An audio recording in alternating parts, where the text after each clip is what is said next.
এই চ্যানেলে জানাই আপনাদেরকে স্বাগত। অনেকেই ভিডিও কমেন্টে কমেন্ট করে থাকে যে ঋণের থেকে মুক্তি পাওয়ার জন্য কি উপায় আছে। তো আজকের এই ভিডিওতে আমি আপনাদেরকে বলবো ঋণ থেকে মুক্তি পাওয়ার জন্য 4টি উপায়। আপনি হয়তো ভিডিওর থাম্বনেলে দেখেছেন এবং এই 4টি উপায়ের ভিতর আপনি যে কোনো একটি উপায় করুন, আপনি ঋণ থেকে মুক্তি পাবেন। এবং যদি আপনি জীবনে ভেঙে গেছেন, যদি জীবনে আপনার মন ভেঙে গেছে, আপনার উপার্জন কম হচ্ছে, বা আপনি যদি ভাবছেন যে আপনার ভাগ্য সঙ্গ দিচ্ছেন না, সেই ক্ষেত্রে এই 4টি উপায় আপনার জীবনকে পরিবর্তন করবে, আপনার ভাগ্যকে পরিবর্তন করবে।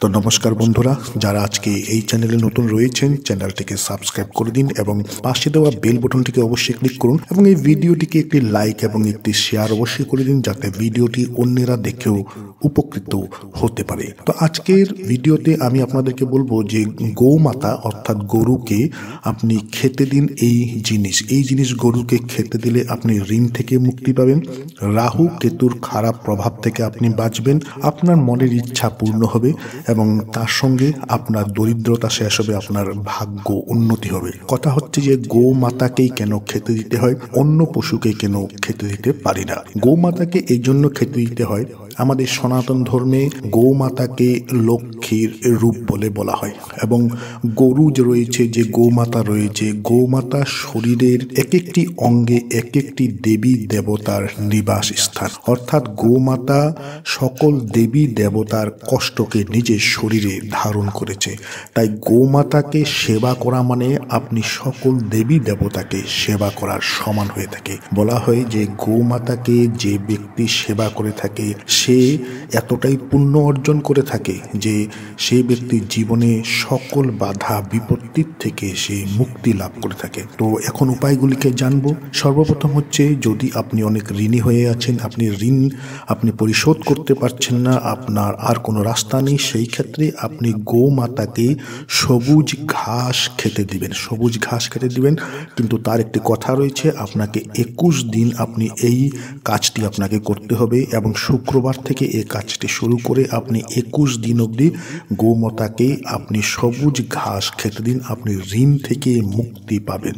দ্বিতীয়তে হচ্ছে, যদি আপনার ইচ্ছা পূর্ণ হতে চায়, মনোকামনা রয়েছে, স্বপ্ন রয়েছে, অনেক চেষ্টা করার পরেও মনোকামনা স্বপ্ন পূর্ণ হচ্ছে না, সেই ক্ষেত্রে আপনি গৌমাতাকে গুড় খেতে দিন। গুড় গৌমাতার অত্যন্ত প্রিয় জিনিস। গৌমাতাকে যে ব্যক্তি গুড় খেতে দেয় তার মনের ইচ্ছা খুব শীঘ্রই পূর্ণ হয়ে থাকে। আপনি যদি দরিদ্রতার থেকে বাঁচতে চান, যদি আপনি চান যে আপনি জীবনে ধনী ব্যক্তি হতে, তাহলে আপনি গৌমাতাকে চানা অবশ্যই খেতে দিবেন। চানা আপনি গৌমাতাকে খেতে দিলে আপনি দরিদ্রতা থেকে মুক্তি পাবেন। যদি রাহু কেতুর খারাপ প্রভাব থেকে আপনি বাঁচতে চান এবং আপনি যদি চান যে আপনার ভাগ্য উদয় হোক, সেই ক্ষেত্রে আপনার বাড়িতে সকালবেলা যে রুটি বানাবে, বা যদি আপনার বাড়িতে ভাত বানানো হচ্ছে সকালে বা দুপুরে যে কোনো সময়, প্রথম ভাত আপনি নিজের থালাতে না নিয়ে আপনি গৌমাতাকে প্রথম ভাত আপনি খেতে দিন, বা প্রথম রুটিটি আপনি গৌমাতাকে খেতে দিন। এতে আপনার জীবন থেকে, আপনার ভাগ্য থেকে রাহু কেতু দূর হবে এবং রাহু কেতুর যে খারাপ প্রভাব, সেই খারাপ প্রভাব দূর হবে, আপনার ভাগ্য উন্নতি হবে। আশা করছি ভিডিওটি আপনাদের ভালো লেগেছে। ভালো লেগে থাকলে ভিডিওটিকে লাইক করুন, শেয়ার করুন। যারা আজকে চ্যানেলে নতুন রয়েছেন চ্যানেলটিকে সাবস্ক্রাইব অবশ্যই করুন।